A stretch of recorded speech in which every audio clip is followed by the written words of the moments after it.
BetOnline is the world's most trusted betting platform and your number one source for all of your betting action. Baseball season is in full swing, and we're into the NBA playoffs as well as NHL playoffs, and BetOnline has more ways to stay in on the action with the latest odds, news, and scores, even live in-game betting while the games are being played. With the largest selection of odds on everything from Major League Baseball, NBA, NHL, UFC, BetOnline remains the best online source for all of your sports wagering information. In between games, just head over to the BetOnline Casino with all of the top Vegas-style games, including poker and live casinos. BetOnline, the game starts here. Hello, everyone. Welcome to the Bleav in Bengals podcast, and we're back. Solomon Wilcots, along with our Bengals insider, Charlie Goldsmith. Charlie, how you doing today? Doing well. How are you? Look, doing great. We got a few things to cover, and I wanted to make sure that we covered the Trey Hendrickson saga as it continues, because it's really about trying to predict where this could potentially go. Just earlier today, ESPN's Jeremy Fowler reported that Trey Hendrickson is very serious about what he stated earlier, that he will not play the 2025 season on this year's contract. He's been adamant at saying that. Jeremy Fowler is actually predicting that he could end up missing some games. He could end up sitting out, but he's probably going to do a hold in as to avoid the fines that he could occur just during the training camp portion. And I guess I want to start there with your thoughts. This could get really messy, even during the hold-in phase during training camp. Your thoughts? Well, it already is messy. And ultimately what we have here is a standoff. It's, is Hendrickson serious about missing games? Are the Bengals serious that they're not going to entertain the style of structure that Hendrickson wants? Which side budges first, I guess, is how you end up in these situations in the first place. It's already progressed to a point further along than it should be. How it should have worked is the Bengals and Hendrickson coming to a decision one way or another in March so they each could get on with the rest of their lives. But they're just stuck now, and it's impossible to predict who's going to budge first. It's just someone's going to wake up one day and decide that they've changed their stance on these topics. What's your idea of what Trey Hendrickson has been offered here and potentially what he's seeking, and how much has the market moved once we saw the new contracts awarded to Myles Garrett, to Danielle Hunter of the Houston Texans, and obviously Max Crosby of the Las Vegas Raiders? Because I believe if the Bengals would have gotten him signed sooner than those contracts, that they probably would have been able to reach an agreement had they really approached this a lot sooner. It's nice that Hendrickson has told us exactly what's been on the table and exactly where these negotiations stand. Hendrickson sees himself in the top tier of edge rushers and wants to see his contract reflect, especially from a long-term with a guarantee standpoint, the contracts of the star defensive ends that you mentioned. And he said the Bengals have been pretty adamant about wanting to do a shorter term deal that gives the Bengals more flexibility and also probably comes at a lower salary than the top highest paid defensive ends in football. And Hendrickson in general, you can make different cases. And we've had this conversation before. What is Hendrickson? Is he a top tier defensive end? And I understand how Hendrickson views himself in a certain tier, and I understand how the Bengals view Hendrickson in a different tier. And ultimately, the negotiation has to be a negotiation. And the Bengals, their job here is to sell Hendrickson and to negotiate with Hendrickson on something that makes both sides comfortable. It seemed like when there was a trade that they told him, okay, you could seek a trade, that to me was one of those deals where the Bengals don't want to trade Trey Hendrickson. They did not want to trade him. The asking value for him on the trade market was considerably higher than the value that they have him in terms of salary compensation. Typically, salary compensation and trade compensation should mirror each other. In this case, I think it was clear that it didn't. And in that sense, it didn't look like there was really good faith operations from the Bengals in terms of what they were seeking from other teams I was told there were some teams who were interested in having the conversation until they saw what the asking price was. And the Bengals were a team that, because they weren't able, that maybe even a scenario that could have helped the Bengals from a depth standpoint would have been adding extra picks, would have been making a firm pivot towards the future and a hard reset with Al Golden's defense. But the Bengals didn't want to do that. They still put a lot of priority and a lot of emphasis on a contract year 2025 season with Hendrickson, a sign of how they view this season. And if that's how you view Hendrickson and this season, well, that is a sign of how you view Hendrickson and value Hendrickson and Bleav that he can be a significant and will continue to be a significant piece of this season. So you kind of see them playing both sides. They still believe a lot in Trey, but not enough to put their money where their mouth is. If Trey Hendrickson is doing the proverbial hold in, right? That's what we saw with Ja'Marr Chase last year. I thought Ja'Marr handled that very well. Not a lot was being said, but when a player is holding in, and let's be clear on what that is, Charlie, that's where you're showing up every single day. You're participating in the meetings. You're there and you're present. You're just not on the field. But it can be an awkward kind of dance between the player and the team. How awkward could it become if that's what's going to happen here? In other words, Trey Hendrickson shows up, but doesn't practice, but participate in all the meetings and gets involved in what we call a hold in. I don't know, and here's why. How much the roster has changed. Who are the veterans? Trey's best friend on the team was Sam Hubbard. The veterans on that team, Mike Hilton, Jermaine Pratt, Von Bell, going back to Jesse Bates, that way, DJ Reader, Trey, incredibly close, or incredibly good bond, strong on-field bond with DJ. Those are Trey's guys. I don't know what Hendrick's relationship is like with Chris Jenkins and Demetrius Knight. Is there even a relationship yet with him? What's his connection with Dax Hill? These aren't the guys that Trey went to a Super Bowl and an AFC title game with. So what are these dynamics? If you're the young guy, because these are the guys becoming the leaders of the defense, the voice of the defense. If you're a Josh Newton, who has a chance to be kind of the voice of the defense this year, you're probably still not in a spot where you can kind of talk to Trey and put your arm around Trey, because that's not how these dynamics work. So the changes on the roster have an impact on how this all plays together as well. It really is important that other players and coaches are communicating with the player to keep them involved. I'd have to think that last year, and you had even reported here on the Bleav in Bengal podcast that you saw big numbers ahead of the 2024 season for Ja'Marr Chase, because they were moving him into the slot that had been vacated by Tyler Boyd. And you were dead on accurate, because he ended up winning the Triple Crown. He was going to get more touches but I would have to believe that those conversations, there was a lot of talk being had between Joe Burrow and Ja'Marr, between Zach Taylor and Ja'Marr, obviously, Troy Walter, the wide receiver coach, that there wasn't this huge separation between the day-to-day operation and Ja'Marr Chase, even though he wasn't participating, say, in the preseason games or even in practice, that there were some close communications. You've got a new defensive coordinator in Al Golden.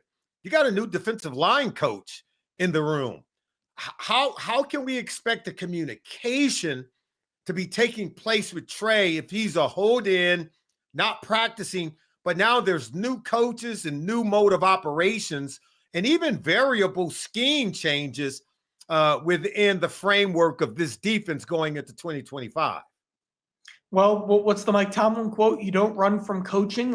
These are the challenges that you inherit when you take a job like the one you have. We think of it as, all right, you got to coach the young guys up, but a huge part of what Jerry Montgomery and what Al Golden specifically on the defensive side are going to have to massage this year is getting Hendrickson up to speed and ready to go with this. Where those relationships are, well, Hendrickson hasn't been in the building, so maybe they've been talking behind the scenes. I don't know the answer to that. But when you haven't had that FaceTime, it's hard to have those deep roots. So that's another challenge. That's something that Al and Jerry will have to do a very good job of in this awkward situation. So I'm going to answer my very own question, but I'm going to answer it in this way. I'm going to make sure, if I'm Al Golden, that either myself or my defensive line coach is having a conversation with Trey Hendrickson every single day.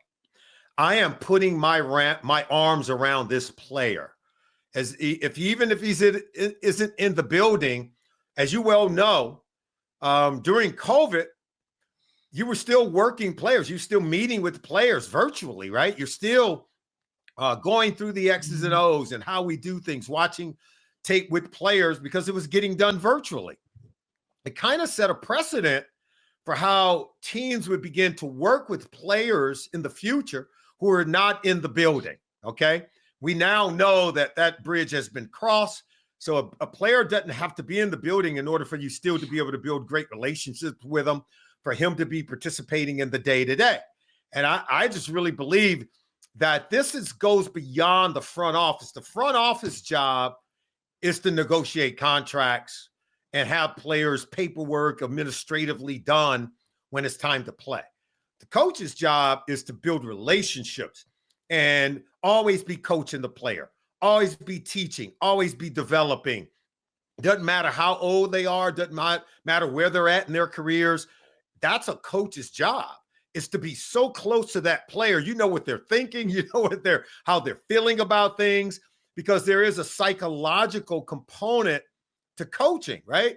The great coaches, Vince Lombardi and the Bill Parcells and the Bill Walshes, they all understood that. And today's, whether you're a new coach, new school or old school, there's going to be a part of your job that requires you getting to know your player and what makes them tick, what makes them happy. How can you motivate them? How can you get more out of them? That's why the time spent, whether it's in the building or virtually, I think it's going to be very important. And as this thing comes to a head, it's going to be the coach who's got to be the neutral party in all of this, right? On the front lines. On the front lines, but neutral, like in between the player and the team. It's okay to tell a player, hey, I would pay you in a minute if it were me, but that's not my job. My job is to coach you, and I'm going to love you because you're my best player, man. I need you. I need you to stay involved. I need you to stay engaged. I need you to help with some of the young guys. We know this deal is going to get done one way or the other, and so we're going to need you when you get on the field. We're going to need you to hit the ground running. So what can we do in between now and then to make sure that happens?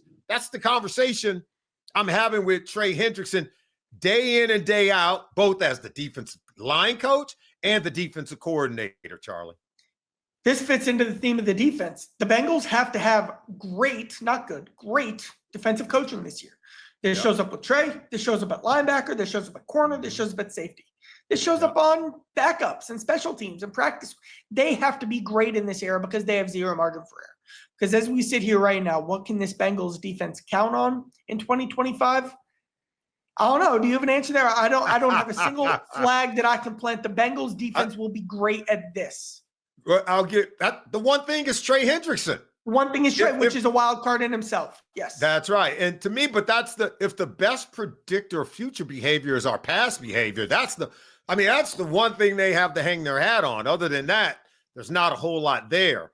But I'm very optimistic that Al Golden is going to be able to get production out of these players and maybe get production out of some guys that, quite frankly, up till now haven't given us a whole lot of production, but we know there's a lot of potential there. I want to continue this conversation by talking about it like this. Each of the last 2 years, the Cincinnati Bengals have gotten off to a horrific start, 1-3 in the first 4 games to start each of the last 2 years. Clearly, they have to do better. And I think going back to last year, I can specifically make a direct connection with what you and I both know was low team morale surrounding contract negotiations that turned into distractions that did not allow this team to show up week 1 eager to play. Now, I was at that Patriots game, and I can say that emphatically. They were not eager to play. And I'm gonna tell you this. I put it on the front office.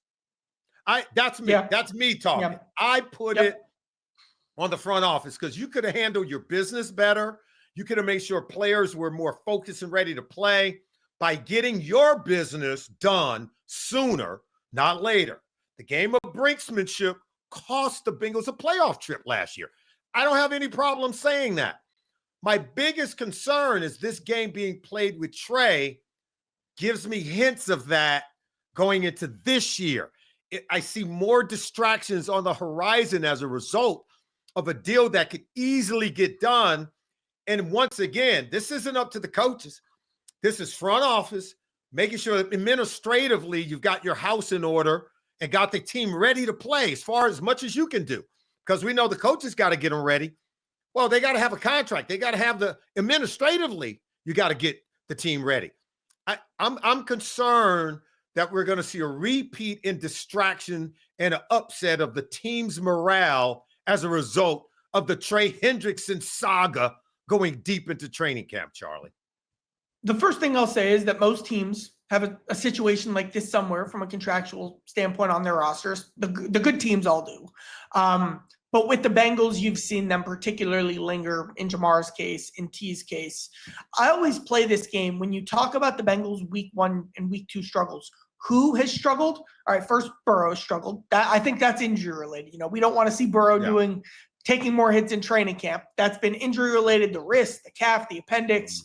Yeah. I give him a pass almost. Yeah. It's been Jamar because of contract.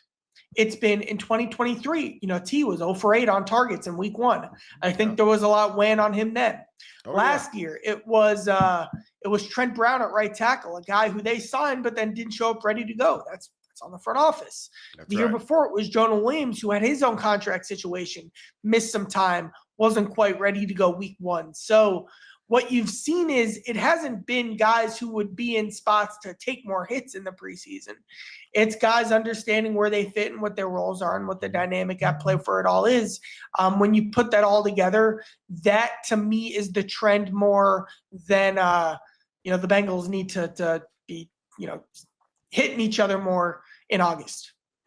Yeah, look, it's just about making sure that they show up with the right morale, with the right energy, and being very intentional about the upcoming season. And you and I both know it's hard to do that when the business hasn't been resolved, when the business is not getting taken care of. So I do think the front office has to bear some responsibility as a result of why this team has gotten off to a slow start, at least for the last couple of years. And if it happens again in 2025, you're looking at a third consecutive year where this team can miss the playoffs. I just don't think it's worth the gamble. I just don't think it's worth, that much juice is worth the squeeze. Just get it taken care of so that the team can put its best foot forward. And then if you're the front office, you can put it on the coaches and the players. But right now, you're kind of wearing some of that as well. And that's what I would like to see, that part getting taken care of. Look, hey, I want to talk to you about Bengals offensive line coach Scott Peters and the work that he's getting done and what we can expect. Because I went back and I looked at the numbers, over the last 3 years, or let's just say the 3 years when Joe Burrow has played in every game during the season. We're talking 2021, 2022, and then last year in 2024. The Bengals have given up an average of 46 sacks per year when Joe Burrow starts every game. Way too many. That's way too many for my comfort. First of all, give me your initial overview of Scott Peters, the new offensive line coach for the Cincinnati Bengals, and how it might help them improve their offensive line overall. With Scott Peters, I think the strength on his resume that he points to, and he has some nice track record there, is individual player development. Back of roster guys, depth guys, stepping into bigger roles and exceeding expectations. What this isn't about for the Bengals is they're not trying to this isn't about Dylan Fairchild becoming a multi-time All-Pro. This is about Dylan Fairchild being a starter for 6 seasons. This is about Lucas Patrick being fine and then passing the baton to the next guard. This is about if a guy gets hurt and Jalen Rivers has to play, Rivers being a guy who sees through his rookie contract. The Bengals haven't been good enough at any of those things. I'm not thinking big. I'm thinking small. Just raising the bar for these guys who aren't premium investments, these guys who aren't making $16 million like Orlando Brown, these guys who aren't first-round picks like Amarius Mims. And, with Peters I think he's very good at coaching consistent technique from what I've understood about him. And that the idea is that creates a floor that maybe this offensive line hasn't had. Yeah. I could tell you, think about this. He's worked with Bill Callahan one of the best offensive line coaches our game has ever seen, right? So he had a chance to work in Cleveland with Bill Callahan on what had then been a really good offensive line with the Cleveland Browns, okay? He's a guy that is about technique in terms of your footwork, your posture, your hands, positioning, and your ability to play aggressive in terms of hand striking. This is a guy that has a background in jiu-jitsu. So he knows about hand movement, striking, and balance to be able to help players create really consistent technique, which what that does, it creates a real balanced floor. Like the lowest level you could ever play at is as good as your technique is.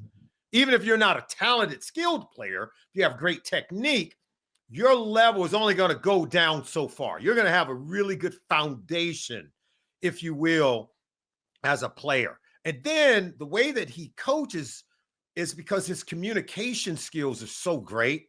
Like he literally gets guys excited about learning these techniques, practicing the technique. And then when they see it works, which you and I both know, that's what players are really interested in. Wow, I can do this. Wow, it does work. I'm a better blocker and puncher, right? I'm not going to get swiped and knocked down and knocked off balance. What he's taught me actually works. You and I both know that raises the floor for the entire group, especially for every single player. He has a way of communicating because he's young. He's 46. He doesn't talk down to players. Offensive line coaches can be gruff. Let's face it. So the old school dudes can be really hard, Charlie. The new school guys might be more just technique.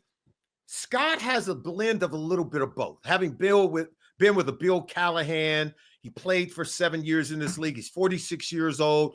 He's a good combination of old school and new school with techniques that are workable and doable. Even veteran guys like Ted Karras is saying, I like what he's coaching. I like what he's teaching. The Bengals, just like defense, need to find a lot of value in their offensive line coaching. You know, when you look at what they've invested in this interior in particular, at guard in particular, what this model is based on is finding value in the margins, and that comes down to coaching. It's been said, I forget where this came from, it's probably a point that's been made a lot of times about the Eagles and about teams Bill Callahan has coached. One of the best market inefficiencies is a good offensive line coach. If you have a good offensive line coach, that can create like $10-20 million of surplus value when you have a backup guard playing like a starter, when you have a guy making $2 million. If Lucas Patrick plays like, everyone wanted the Bengals to sign Kevin Zeitler. Zeitler's making like $8 million. If Lucas Patrick making $2 million plays like an $8 million player, well, that's $6 million of value you found right there. And that's pretty good. That's right. And for an offensive line coach to be able to contribute to that changes the way you can build the roster. Heck, it lets you do crazy things like pay 2 superstar receivers. So that's the model the Bengals are counting on trying to beat. Think about this. Scott Peters is a guy who brings excellent confidence into the room. From everything we're hearing, the offensive linemen love coming to work. They love listening to this guy. They have already bought in to what he's selling. You and I both know that's a major win in itself, considering the guys that we've been through recently at the offensive line position. Just to be able to have someone that the players enjoy the conversations, because it's an ongoing conversation with technique and what's expected. It's a large room. And guess what? If Amarius Mims isn't over there contesting what the coach is trying to tell him on the sidelines, then we're already winning, right, Charlie? You know what? I asked Amarius about that a couple of weeks ago. Hey, you know what happened? And he goes, that's last year. That's right. He pled the fifth on that. He pled the fifth. But I know, being around the game long enough, whatever was being said, he wasn't trying to hear it. Because, listen, these guys are trying hard. They're working hard. How you approach them is you got to approach them with solutions. You can't approach them with the problem. They already know what the problem is. So you got to approach them with answers to the question. That's when you tend to get much better results. And look, the Bengals made this move. I think it's a great move. I know Scott really well. This guy's a phenomenal teacher, very positive, and this is going to be a lot of fun watching this group grow. Think about how we performed on the offensive line in 2021. I'm going to be the one to say it. It wasn't good. And we went to a Super Bowl, Charlie. So if we could just get good, right? Because I love our tackles. You and I both know there's really not a lot of questions at tackle, not a lot of questions at center. So this one is a problem that should be solvable. We should see an increase in uptick in production on the offensive line. Is that agreed upon? It ties into this too. They'd like to, as Ted Karras told me, give Joe Burrow a real run game for the first time. They're looking at some schematic things as well, maybe leaning not more, but using a little more different wrinkles under center, tying that together. They have running back depth, and Brown's going to be the number one guy, but you can kind of sprinkle in a P. Ryan or a Moss style run in there as well. So they have different levers that they can pull in the run game this year. The Bengals had one of the lowest run play percentages of any team in the NFL 1 year ago. And had one of the highest pass play percentages, which means a little bit of imbalance. We had a lot of Joe Burrow, and it was fun to watch. But you and I both know if you can balance that out, the overall offense becomes more efficient, right? Not only productive, but higher level of efficiency. And I think that's what Zach Taylor is looking to accomplish in 2025. Charlie, you're the best, my friend. That's going to do it for now. Great stuff from you. We got to talk some good stuff about Trey Hendrickson, about how to avoid the slow start. And, oh, by the way, an improving offensive line under their new offensive line coach, Scott Peters. Great show. Thank you, Charlie, for joining us. Thank you, everyone, for joining us right here on Bleav in Bengals.